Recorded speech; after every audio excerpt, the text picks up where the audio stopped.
Hello to you, our viewers. Welcome to this edition of the News in English on Rwanda Television. My name is Serge Nhore. We'll begin with the headlines. The heads of state and government of the East African Community and the Southern African Development Community have convened their second joint summit to address the security situation in the Eastern DRC. Participants in the Conference on Medical Education in Africa, taking place here in Kigali, have emphasized the need for the continent to address the shortage of doctors in order to effectively combat the diseases affecting the population.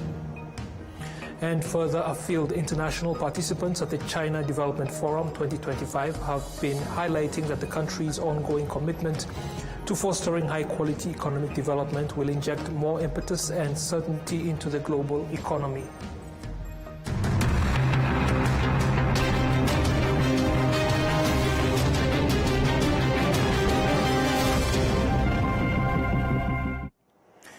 Now the details. Thank you for joining us. I'll be sitting in for Olive Nete for this edition. The heads of state and government of the East African Community and the Southern African Development Community have convened their second joint summit to address the security situation in the Eastern DRC. A few hours before the summit, the government of Angola announced its decision to end its role as mediator in the ongoing conflict between the DRC's government and the AFC M23 rebel group.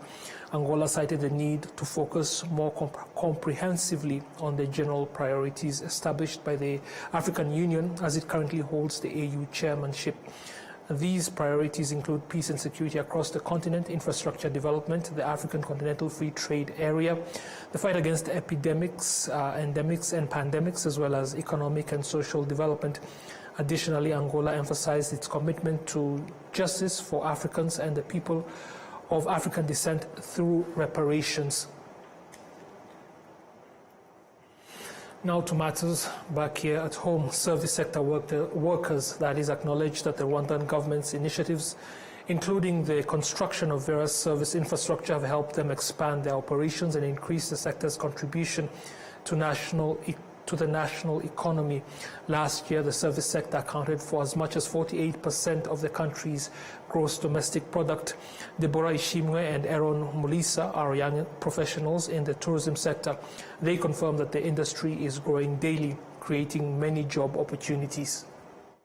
Service providing in Rwanda is something we mainly focus on. So for us to improve the way it's given to people, to tourists, we mostly provide trainings to people who provide those kinds of services, including hospitality personnel who provide those kinds of services, tour guides, where we provide them with trainings that can help them improve their skills on how to speak with tourists. And there's been a huge improvement in regards to how Rwanda is viewed globally. This has increased on the trust that the clients have to us. They have always appreciated security in general, infrastructure. This has made them get us more referrals, and we market, but our marketing has been pushed very much in regards to referrals. So most of our clientele have come through referrals because of the general hospitality they find in Rwanda as a whole. And we appreciate the government of Rwanda in general, the president.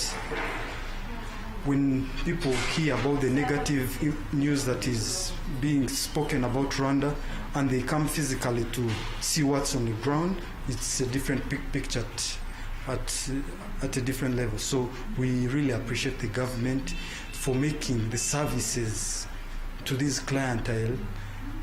And corruption is one thing that most of the clients have given us good review in regards to how they find Rwanda.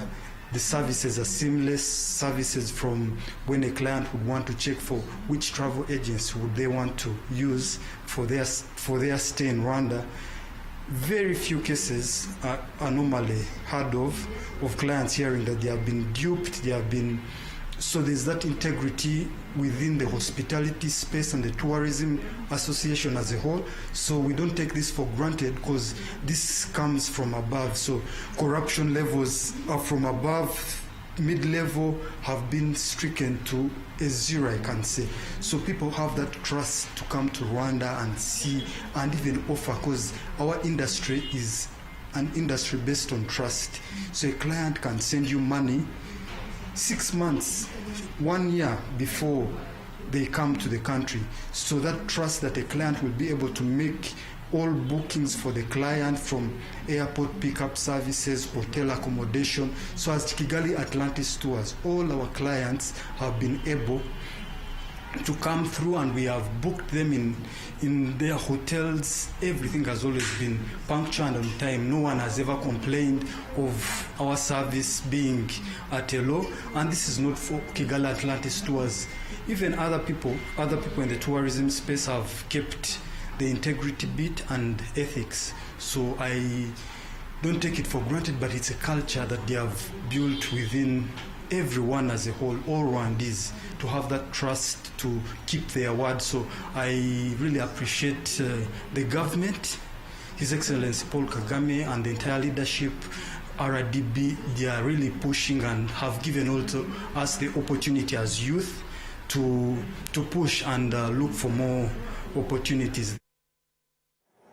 As observed by Aaron, Rwanda's international reputation has boosted customer confidence as they appreciate the country's security and infrastructure. According to data released last week by the National Institute of Statistics of Rwanda, in 2024, the service sector contributed 48% to the GDP of the country, as we noted earlier, up from 44% in 2023.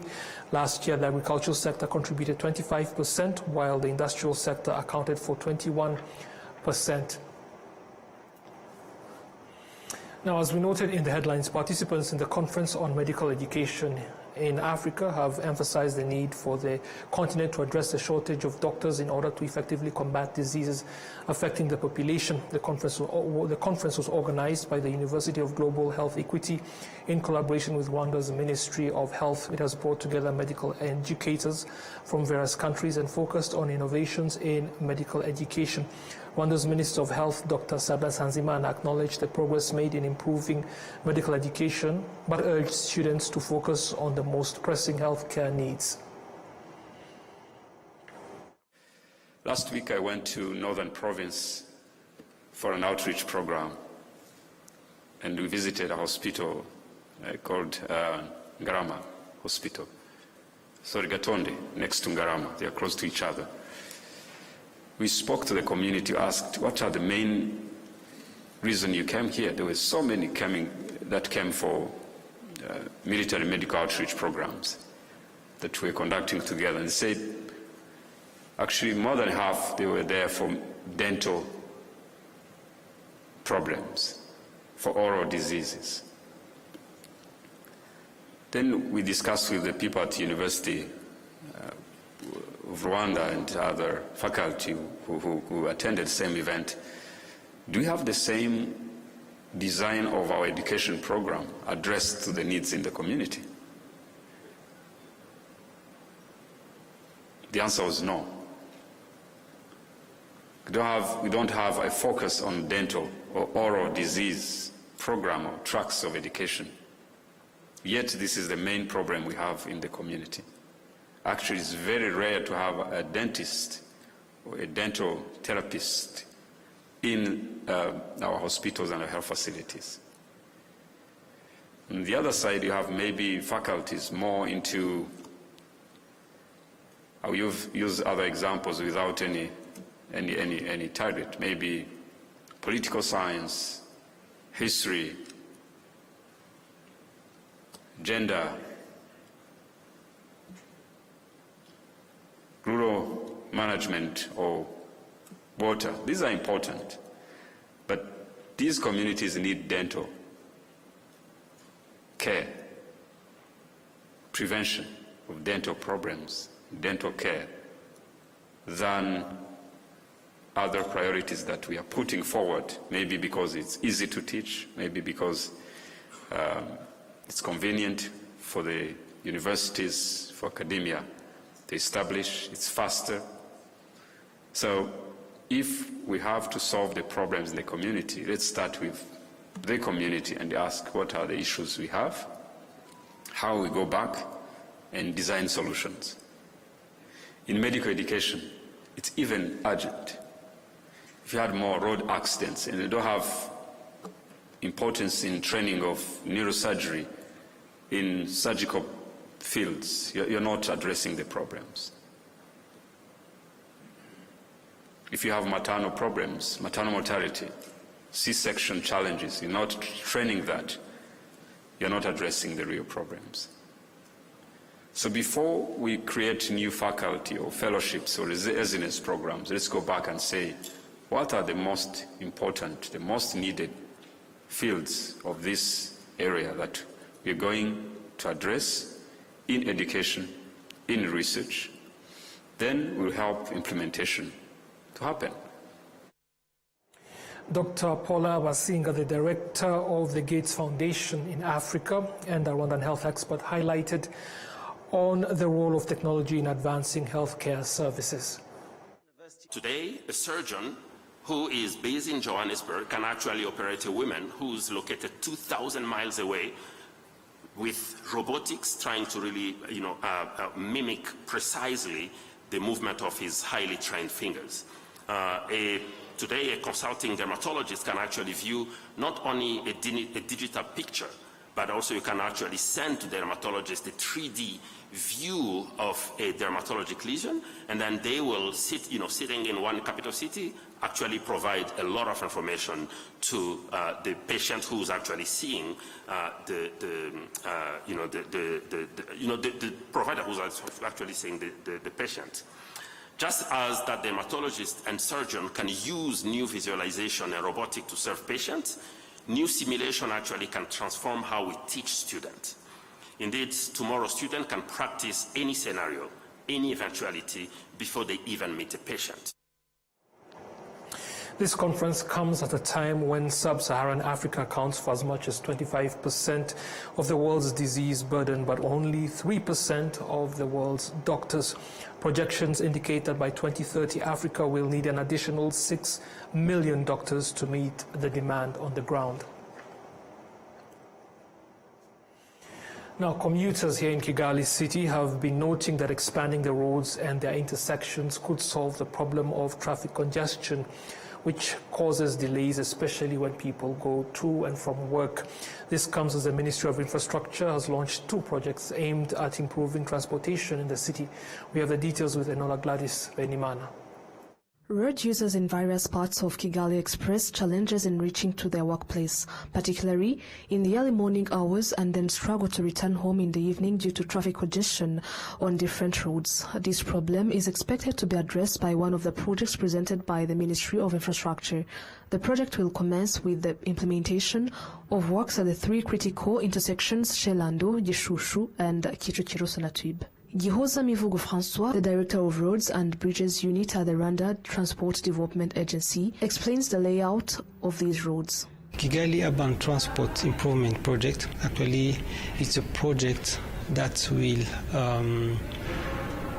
help different junctions in Kigali to get upgraded so that traffic congestion at Sonatube, Shelando and Gishushu will be addressed properly. The way of addressing the issue of congestion through Kuti is by implementing or constructing grade separation roads. This means that we'll be having different roads crossing each other, but with traffic not conflicting to each other. It means that we'll be having some vehicles that will be use underpathways, and others will be using flyovers. So this will be a very good opportunity to address the issue of congestion that is really impacting the livelihood of people in Rwanda. On the other hand, an international project was also launched, which will connect Rwanda's borders with neighboring countries, which is the Burundi-Rwanda Integrated Development Project, aimed at improving trade relations, as explained by Fidel Abimana, the Permanent Secretary of the Ministry of Infrastructure. Realize that one of the reasons for congestion, especially during rush hours, is the way our intersections have been built. So we realize that we need to improve them to make sure that we reduce the congestion, especially during rush hours. With Kuti, we are going to start with improvement of three junctions: Gisimenti, Gishushu, and Sonatip. Waiting for other 8 to be improved. With BRIDEP, it's a project that is going to allow us also to build roads in 60 districts. We are going to build roads in Burera, Musanze, Nyabihu, Rutsiro, and Rusizi, and Nyamasheke as well. The country manager of African Development Bank, Aissa Touré-Sarr, highlights that this is their contribution to the second national strategy of transformation in Rwanda, NST2.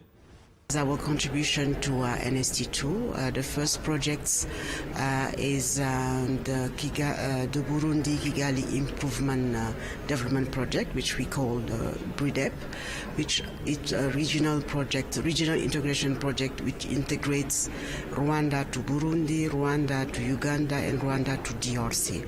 And this also will boost regional trade and connectivity. This initiative is expected to create approximately 400 temporary jobs during the construction phase, with 30% of these opportunities designated for women. These projects have a budget of over $360 million, financed by a loan from the African Development Bank, and are expected to be completed by 2029. Meanwhile, the Burundi-Rwanda Integrated Development Project, BRIDEP, is a regional initiative aimed at enhancing transport and agricultural infrastructure between Rwanda and Burundi to boost economic resilience and regional trade. With a total financing of $413.22 million, the project includes the construction of 4 asphalt roads totaling 215.3 kilometers, feasibility studies for an additional 406 kilometers of roads, socio-economic impact assessments, and 3 maritime transport studies to further strengthen cross-border connectivity and development. Enra Gladys, RwandaTV News. Thank you, Enola. And now to education matters. The National Examination and School Inspection Authority has announced that this is the first time all students scheduled to take the national exams have completed registration within the given time frame, meaning no extension will be provided. For the past month, students preparing for the final examination have been registering, a process that school administrators found challenging due to the requirement to complete it through a single online platform, SDMS, used nationwide. With the registration now complete, students say they are working hard to secure grades that will grant them admission into their preferred schools and study programs with the support of their teachers and parents. Dr. Bernard Bahati, the Director General of NESA, has highlighted that for the first time since NESA's establishment, all students have registered within the allocated period, marking a significant step forward in planning and preparation for the exams. NESA has also indicated that future improvements will be considered, particularly in enhancing the functionality of the SDMS platform, including possibilities of allocating specific time slots for different provinces to ease system congestion. Dr. Bahati further addressed the issue of students applying in large numbers to the same schools, requiring intervention from the relevant authorities to reassign them accordingly. Today, this morning, the registration status to national examinations was really at good progress, because we had this morning 98.5% of all expected candidates to national exams have already registered. So this is even the first time we have achieved this registration rate, because if you look at some few previous years, we even had to extend the registration time, but for the moment, we are observing that there is no need to extend the registration period, because as of now, it might have even reached 99%, and a few hours we are expecting all the schools to complete the registration. Why probably we are observing this improvement?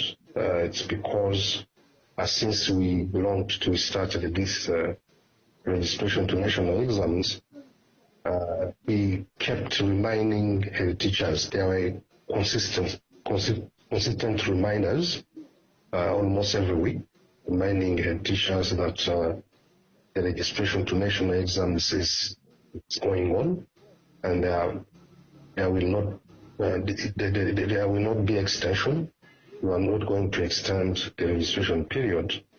So in my view, in my opinion, I think these constant reminders to head teachers helped a lot to make sure that we are currently at 98.5% of expected candidates. It's very important because when you look at all the remaining activities, national examinations activities, we base on the figures, the number of students who are going to sit for national exams at all levels, primary leading examinations, orientation level and A level. So all the planning, printing, planning for examination centers, and all subsequent activities are based on these figures and statistics, the number of students who are going to sit for national exam. It's very important that we have this number for now, and this allows us effectively the remaining activities of national examination. The Ministry of Education has emphasized that top-performing students in these exams will have the highest chances of securing spots, in boarding schools, as the number of such schools is limited, especially for students transitioning from primary school to lower secondary education. Last year, only 7% of the 200,000 primary school graduates who sat for the national exams secured placements in boarding schools. Now, EAC member states believe that implementing a joint pharmaceutical procurement strategy will lower drug prices and improve accessibility to essential medicines. Researchers in pharmaceuticals, trade experts, industry leaders, financial analysts, and infrastructure specialists from the region have convened here in Kigali for discussions focused on identifying solutions to challenges such as medicine shortages and high prices. EAC pooled procurement model is here to address a number of issues related to access to medicines, medical products and technologies. As we all know, this kind of initiative or technology, it helps to aggregate demand so that you can talk to the manufacturers and the prices become lower. You lower the prices because you negotiate at the region and you bring a big basket of money to the table. So manufacturers are more inclined to listen to you, and suppliers as well. Because you negotiate as a region, you are also trying to plug loopholes in the supply chain where you have falsified and substandard medicines that normally affect our countries. We know that up to 30-45% of products circulating in the region is substandard and falsified, and the pooled procurement mechanism normally blocks those loopholes or those false entrance into the supply chain, so you get quality assured, cost-effective medicines for patients. In terms of implementation, of course, there are always challenges when you start a new initiative like this. Some people delay to become on the table. Some people have different views, but we are now at a period where we have had one of the biggest supporters of health programs in the world, the USAID, being handicapped by the new political capital that prevails in the US, such that the functions of USAID has been curtailed. But that gives us opportunity as Africans to really stand up and get counted, like they say, and really increase the budget for health products and commodities, and not allow us to be open to the wishes donors and not give our health, abdicate our right to look after our health to people from outside. So this comes at a very critical moment in this process of delivering affordable and effective, efficacious medicines to East Africans. The region in 2020, our turnover, the region was $3.56 billion for the medicines that we bought that year in 2020 dollars. Of course, that was before Somalia and DRC joined us. Now it is much bigger, but also this is only for what we call therapeutics. We need to include also diagnostics, and we need to include consumables. That raises the budget significantly because when we talk about all 3 categories, as a region we are talking about over $20 billion annually. But this is not new money. The money is there in the system. It is how we reorganize the system and how we sync the system. Of course, there will be a gap that is left by USAID, but this we are hoping, because we are just at the beginning when countries begin to prepare their budgets, that gap, we are going to identify exactly how much we are losing in that gap, and we can ask the different partner states to really come up with the money to cover this gap, because this is life-saving. You can imagine medicines for HIV, without them people are going to die. So I'm sure that this is an opportune moment for us to take a step back, reflect, and raise the money that may be missing to cover that gap. Actually more than 12 years, because this goes back up to 2003. But always I think there is a right moment for doing something. COVID came and shook us. Still we remained hesitant, but now with USAID, I think what was a marathon, now it is a sprint. Now, as noted by Dr. Karenjira, EAC countries are being urged to increase their health sector budgets to ensure the successful implementation of this initiative.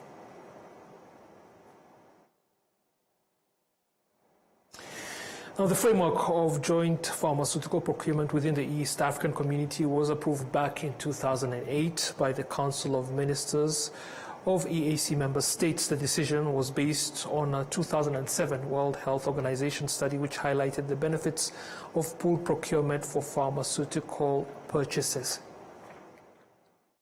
The purpose of this meeting today is to launch the bulk procurement pooled by East Africa. East Africa has adopted a mechanism of pooling, buying or procuring the medicines for East Africans. We are intending to buy from one source, pool together, and then distribute in East Africa. This is to make sure we get quality medicine. This is to make sure we get the supply on time to the people of East Africa. This is in line with our vision as East Africa for a healthier and prosperous East Africa. We are doing it with help of NEPAD, we are doing it with help of GIZ, we are doing it with the help of CETA, as I've already mentioned. This will help East Africans, especially from public sector, get medicines on the right time to address our challenges in medical sector. Now to the agricultural sector in the region, and young people engaged in agriculture and livestock rearing highlight that training programs and project follow-ups help them to avoid losses and increase productivity. On Monday, a €4.8 million agriculture project that had been running for 3 years here in Rwanda, also in Uganda and Kenya, was concluded. The project aimed at modernizing agriculture and promoting professional farming practices. The project coordinator has stated that the initiative encouraged youth to engage in diverse agricultural projects. And at the end of the training, these youth are equipped to come up with their own businesses. We've had testimonies from some of the youth who have established their businesses. They are thriving, and on top of it, they are training other youth to also come up with those ideas so that those other youth can also implement the ideas that they have. So we are here to see what the project has been able to achieve with the support of the European Union and then the consortium members that we have around. So fortunately, one of the main objectives of this project was to support women and youth. And so most of our beneficiaries, more than 80% of our beneficiaries are either youth or they are women. What we've done also is what we call financial inclusion. There are so many things that limit the youth and women from accessing finance from financial institutions. One of them is collateral, because they don't have access to land, don't have access to resources and the rest of it. So through the project, we speak and we create awareness that indeed there's the need for us to support women. Because when a woman is financially sound, the household is full secured. And so we do our best. We engage financial institutions. We have interactions with them. We have programs that we invite them and try to create the awareness, to create an enabling environment. And also we engage policymakers, that there's a need for them to consider the youth in developing policies. I mean, if you are giving a loan, a rate of say 20% to ordinary or to anybody, a youth comes, you can't give 20%. You need to consider that a youth is somebody who is now coming up, and so there's a need for them to reduce their interest rates when it comes to the youth and women. So we have been engaging these financial institutions to create awareness, to let them know that there's indeed the need for them to provide some kind of support to the youth and women. Dr. Kwaku Atwi speaking earlier. Now, officials at the Rwanda Agriculture and Animal Resources Development Board have noted that the project played a crucial role in attracting young people to agriculture and livestock rearing here in Rwanda. The AIRT project funded 11 agribusiness ventures, including professional farmers, seed multipliers, and livestock keepers across the 3 East African countries to foster innovation and modernize the sector.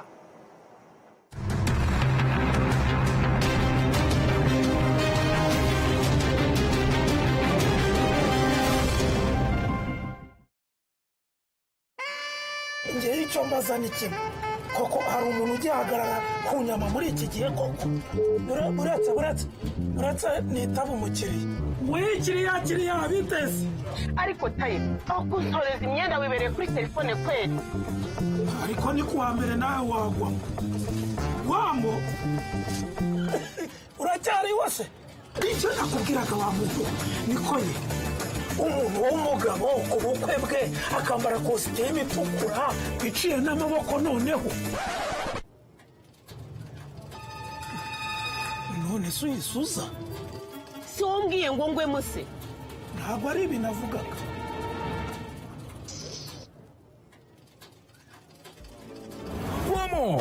kuwa mbere kanda akanyenyeri 345 akanyenyeri 2 urwego maze nawe ugwemo.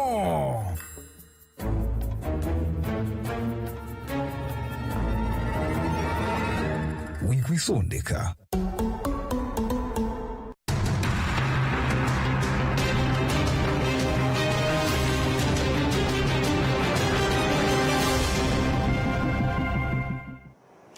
Welcome back, and now a look at international news. Thank you so much for staying with us. In the south of Denmark, a major project is under construction in the form of a giant tunnel under the Baltic Sea, linking that country to Germany. The link is currently Europe's largest construction site and the world's longest prefabricated road and rail tunnel, costing more than 7 billion euros, mostly financed by Denmark. It's part of a wider EU plan to improve travel links in the northern and southern parts of Europe. BBC has the details. It's on a scale that's hard to take in. The size of 600 football pitches, this colossal construction site is where a record-breaking tunnel is being built, linking Denmark to Germany. So this is one of our production lines. Inside 3 enormous halls, tunnel segments, each more than 200 meters long, are being molded from steel and concrete. Running 18 kilometers under the Baltic Sea, the Fehmarn Belt will be the world's longest prefabricated tunnel. It's not only linking Denmark to Germany, it's linking Scandinavia to Central Europe. Everybody's the winner, because obviously businesses, they will be closer connected, and then by not having an extra distance to drive, you will also cut in carbon, because traveling 160 kilometers less. It will slash the rail journey between Copenhagen and Hamburg from 4.5 to just 2.5 hours, and replace the 45-minute ferry sailing by a drive of less than 10 minutes. Financed mostly by Denmark, This $7.5 billion mega project has been in the pipeline for almost 2 decades. After repeated delays from lawsuits and environmental opposition, it's hoped the project will boost the local area. And building is now well underway. As much steel as 50 Eiffel Towers will be needed. Assembling this metal structure is the first step of building the tunnel. It'll be moulded with concrete, and 9 of them will be put together to make a single element. In all, 90 segments like these will be linked together, piece by piece, like Lego bricks. Now we are in the first part of the tunnel. We are in just one side of the future motorway. Here we have the water, and as you can hear, it's quite thick. Behind these huge steel doors is seawater, and the next section of tunnel will have to be placed here exactly. To do that is a feat of engineering. A trench has been dug into the seabed, and one by one, each segment, weighing 73,000 tonnes, will be floated out, then lowered into position with 15mm precision. We have to be very, very careful that it's placed just in front of the next one. So we have a system called pin and catch. We will have some arms grabbing onto the element, dragging it slowly into place, and we can remove the steel doors behind us.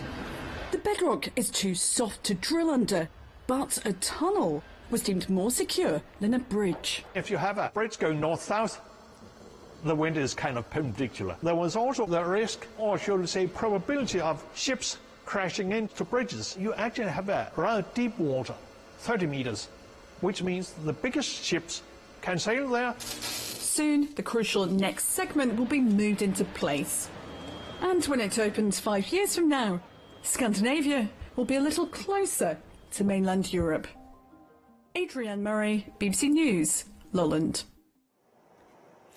Now to Asia, where international participants of the China Development Forum 2025 have been highlighting that country's ongoing commitment to fostering high-quality economic development will inject more impetus and certainty into the global economy. CCTV with more. We have seen growth throughout in China. It's a very ambitious target, but the high confidence is actually what we are planning with as well. So it feels like there's spring in the air from an economic point of view, and the whole world is growing. Very critical. China has got everything it takes to grow in the future. The size of the economy, the size of the population, excellent infrastructures that are second to none, investment power, and a highly skilled workforce, great education, and great work ethics. So all of those are extremely positive elements that will continue to make China a growth engine to the world economy. China is one of the most important innovation markets. Meanwhile, we see genuine innovations happening in China, and that's what we are doubling down on. We continue in our investment in China. Now in AI, just fundamentally different and cheaper ways of delivering these very, very powerful outcomes. We see in the new economy sectors around EVs, battery technology, clean tech or climate change related to technologies, where China has really taken a leading edge, taken the leading positions in terms of developing new technologies. This is really good for the world. We see with the DeepSeek innovation only a couple of months ago that through intelligence you can just jump to the next level. So I'm very, very excited about the opportunities that artificial intelligence gives our customers and gives us. Chinese government at all levels is creating, I think, such a favorable business environment for foreign investment. So for our company, Amway, we are very confident in the future of China. China is our largest market. Well, we are delighted to see the momentum, the commitment behind common prosperity, the commitment behind consumer growth, and the commitment behind science, and all of that in a sustainable way. Now, before we go, let us take the time to again look at the headlines. The heads of state and government of the East African Community and the Southern African Development Community have convened for their second joint summit to address the security situation in the Eastern DRC. Participants in the Conference on Medical Education in Africa, taking place in Kigali, have emphasized the need for the continent to address the shortage of doctors in order to effectively combat the diseases affecting the population. And as we just saw, international participants at the China Development Forum 2025 have been highlighting that the country's ongoing commitment to fostering high-quality economic development will inject more impetus and certainty into the global economy. We are planning with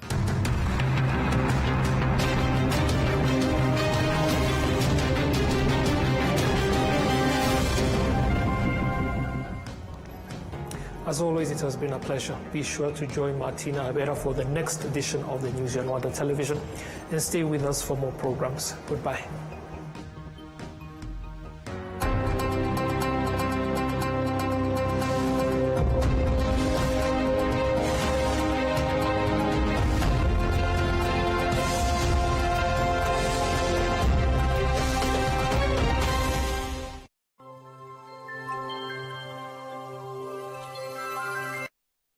turabasuhuje kandi tubahaye ikaze ku makuru y'iteganyagihe mwateguriwe n'ikigo cy'u Rwanda cy'ubumenyi bw'ikirere Meteo Rwanda mukaba mugiye